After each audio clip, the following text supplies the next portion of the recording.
Halo Fitness Mania, bersama saya Aderai. Selamat datang di Aderai Official YouTube. Selanjutnya, hari ini kita akan membahas tentang pola makan. Kembali lagi, kalau ada istilah yang mengatakan mulut kita adalah sumber kesehatan dan sumber kesakitan. Jadi sakit dan sehat berawal dari mulut kita.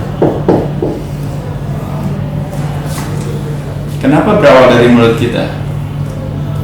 Karena apa yang kita konsumsikan adalah yang terakumulasi menjadi tubuh kita. Makanya kenapa ada istilah yang mengatakan tubuh kita adalah akumulasi dari apa yang kita konsumsikan. Yang kita konsumsikan melalui apa? Melalui mulut kita. Bayangkan mulut kita ini, tubuh kita adalah bangunan, mulut kita adalah pintunya. Nah, sebuah bangunan, apa yang masuk ke dalam bangunan itu, pintunya dibuka, siapa aja boleh masuk, siapa aja boleh ngapain, apa aja semua boleh masuk. Apa yang terjadi kira-kira bangunannya? Makanya kenapa ada istilah yang mengatakan saya adalah apa yang saya makan, tubuh saya adalah apa yang saya makan. Maka sebab itu tentu apa yang masuk ke mulut kita, kalau bisa tentunya kita cerdas untuk memilihnya. Nah, kalau kita berbicara soal makanan, kita berbicara soal yang namanya pengaturan. Sama halnya dengan uang, harus diatur supaya hidup menjadi lebih nikmat. Sama halnya makanan, kita atur supaya hidup menjadi lebih nikmat. Adalah salah paham ketika kita beranggapan, oh jadi berarti saya nggak boleh makan es krim, bakmi, coklat, kue tiaw dan sebagainya, pizza. Sebenarnya salah paham. Justru makanan-makanan yang ada, kuliner yang ada itu justru harus kita nikmati, nggak ada masalah. Kita jadikan itu sebagai belanja kita. Jadi kita boleh nggak berbelanja menikmati barang-barang yang bagus? Boleh, tapi syaratnya harus apa? Syaratnya harus punya uang, syaratnya harus punya tabungan. Nah, begitupun juga dengan makanan.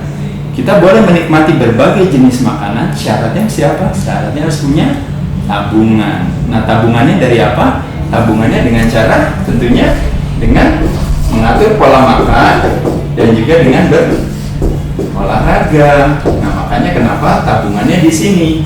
Maka nanti kita bisa berbelanja. Most of the time we eat good clean food. That means anytime we can eat any kind of food. Setiap saat kita selalu mengatur pola makan kita, maka kapanpun kita bisa menikmati berbagai makanan. Jadi bayangkan, pagi kita belanja tas, siang kita belanja sepatu, sore kita belanja baju, besoknya lakukan lagi, belanja lagi, belanja lagi, belanja lagi. Besoknya belanja lagi, belanja lagi, belanja lagi. Apa yang terjadi? Gajinya, penghasilan kita tidak bisa mencukupi. Bersyukur kalau bisa mencukupi, tapi kita selalu dibilang sebagai pemborosan. Oleh sebab itu kita juga tidak mau melakukan hal tersebut dalam hal makanan.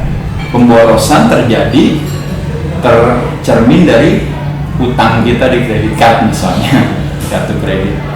Nah, kalau pemborosan dalam hal kesehatan terjadi, utang kita terjadinya peningkatan yang disebut dengan namanya kalori yang berlebihan, akhirnya disimpan menjadi dalam sel lemak. Makanya orang jadi gemuk. Nah, ketika lemak berlebihan di dalam tubuh kita, maka apa yang terjadi, teman-teman sekalian? Terjadilah yang disebut dengan namanya berbagai penyakit. Ada yang bilang namanya degeneratif, atau yang dikenal dengan penyakit tidak menular. Seperti apa aja yang populer? Diabetes, hipertensi, jantung, bisa jadi penyebab dari stroke, bahkan mungkin cancer dan sebagainya. Banyak lagi penyakit-penyakit yang lainnya lagi yang disebabkan oleh 75% adalah hampir sebagian besar karena ulah kita. Ulah kita sendiri, bukan ulah orang lain. Oleh sebab itu, kali ini kita belajar tentang bagaimana caranya mengatur pola makan. Kalau ada istilah yang disebut dengan namanya financial diet, artinya mengatur keuangan, yang kita lakukan adalah apa? Nutritional diet.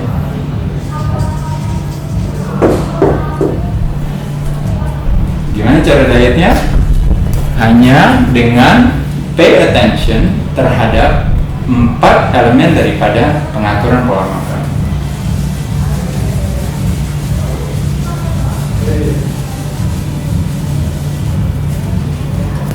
Empat elemen tersebut apa saja teman-teman sekalian? 1, 2, 3, 4. Yang pertama adalah sumber. Yang kedua adalah penyajian atau saji. Yang ketiga adalah jadwal. Yang keempat adalah jumlah atau kalori atau jadwal, timing ya. Jadi kalau teman-teman mau memakai ingatan supaya biar ingat, di sini yang disebut namanya 2S, di sini yang disebut dengan namanya 2J. Jadi S2 J2. Nah, S2 J2 sumber dan saji, jadwal dan jumlah. Ingat ya. Nah, jadi pertama memilih sumber yang tepat. Pertama memilih sumber yang tepat. Jadi kalau kita bicara sumber, kita berbicara hubungannya sumber. Nanti kalau kita pilih sumber yang baik, maka dia akan mempengaruhi jumlahnya, kalorinya juga akan baik. Jadi elemen 1 dan elemen 4 itu saling berkaitan teman-teman sekalian. Contoh paling gampang misalnya, sumbernya misalnya paha ayam dan sumbernya dada ayam, otomatis jumlah kalorinya berbeda antara satu bagian dan bagian lain. Sumbernya putih telur, yang satu sumbernya kuning telur, mungkin sama-sama kandungan proteinnya, tapi nanti kadar lemak dan kolesterolnya berbeda. Sumbernya banyak sayur-sayuran, sumbernya kurang sayur-sayurannya, kurang serat-seratnya, pengaruhnya di jumlahnya juga. Ya, itu satu. Yang kedua yang disebut dengan saji.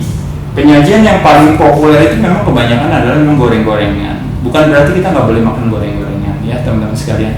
Goreng-gorengan adalah mungkin menyenangkan sekali waktu ini apa, tapi ingat sekali lagi, ketika kita menggoreng makanan melibatkan apa? Biasanya minyak goreng, mentega dan sebagainya, otomatis akan mempengaruhi apa? Mempengaruhi jumlah. Kita mengambil contoh sederhana, mungkin ini anggap aja nggak seperti itu detail atau exact secara pastinya, tapi kita ambil moral dari cerita ini, simple sederhana. Kentang sekepal tangan kita, ketika kita rebus itu kentang atau kita jadikan baked potato, itu kandungan kalorinya cuma 100 sekepal tangan kita. Ketika penyajiannya digoreng, dijadikan french fries, dia jadi berapa? Jadi 275. Artinya apa? Dengan penyajian yang berbeda padahal dengan jumlah yang sama, tapi ternyata kalorinya meningkat. Penyajiannya berbeda, jumlahnya berbeda. Taunya kentangnya dengan jumlah kentang yang sama dijadikan apa? Dijadikan keripik kentang. Meningkat lagi menjadi berapa? 550. Terjadi kenaikan yang luar biasa. Setelah makan keripik kentang ditanya udah makan ibu? Jawabannya apa?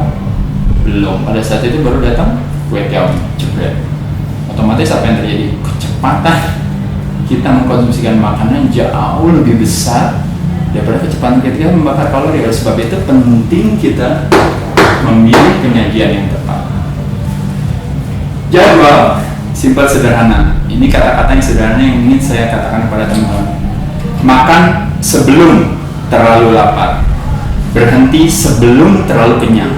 Ingat ya teman-teman sekalian, makan sebelum terlalu lapar, terlalu lapar. Lapar boleh, tapi jangan sampai kelaparan banget. Berhenti sebelum terlalu kenyang, jangan sampai kekenyangan banget. Ya, itu memberikan kesempatan kepada tubuh kita untuk mendigest atau mencerna makanan lebih baik lagi. Dan yang terakhir itu adalah jumlah. Jumlah biasanya dipengaruhi oleh elemen 1 dan elemen 2, bahkan elemen 3 juga berpengaruh. Contoh paling gampang sederhana, misalnya anggap aja, ketika kita biarin kita makan lebih lama, pada saat tidak makan lebih lama sampai kelaparan, otomatis ketika kita makan kita menjadi lebih emosional, apa semua dimakan, pada saat itulah yang terjadi, kita memilih sumbernya tidak baik, penyajiannya udah nggak usah dipedulikan, terakhirnya jumlahnya akan menjadi lebih banyak. Nah, yang menjadi tantangan lain daripada jumlah itu juga adalah yang terlihat kasat mata secara visual kelihatannya banyak, contohnya misalnya seperti sayur-sayuran, lalap-lalapan, ternyata kalorinya rendah. Tapi ketika kita melihat yang kecil-kecil, kue-kue, apa tepung-tepungan yang kecil yang kelihatannya cuma hanya kecil, tapi kebetulan penyajiannya kadang-kadang sering digoreng, kandungan menteganya, minyaknya banyak sekali, dan pada saat itu apa yang terjadi? Ternyata jumlahnya, kalorinya tinggi, padahal bentuknya kecil. Nah, oleh sebab itu 4 elemen ini oleh teman-teman sekalian kalau bisa kita pay attention dengan kita memilih sumber yang baik tepat, dengan kita memilih penyajian yang baik dan tepat, dengan kita memilih jumlah jadwal timing yang baik yang tepat, dan yang terakhir dengan jumlahnya sesuai dengan kebutuhan dan sesuai dengan aktivitas kita, maka apa yang terjadi akhirnya makanan bisa memberikan kebaikan, kesenangan kepada tubuh kita, bukan kebalikannya. Kita jadi kebanyakan makanan ketika makanan tidak diperlukan oleh tubuh kita untuk menjalankan aktivitas kita. Pada saat itulah penumpukan yang terjadi akan menciptakan yang disebut dengan berbagai penyakit-penyakit yang menjadi penyebab daripada kesakitan dan kematian yang utama. Kalau teman-teman tahu, selain daripada stres dan nikotin, penyebab kematian nomor 1 saat ini di dunia yaitu disebabkan oleh yang namanya obesitas, kelebihan kadar lemak. Karena kelebihan kadar lemak akhirnya berbagai penyakit muncul.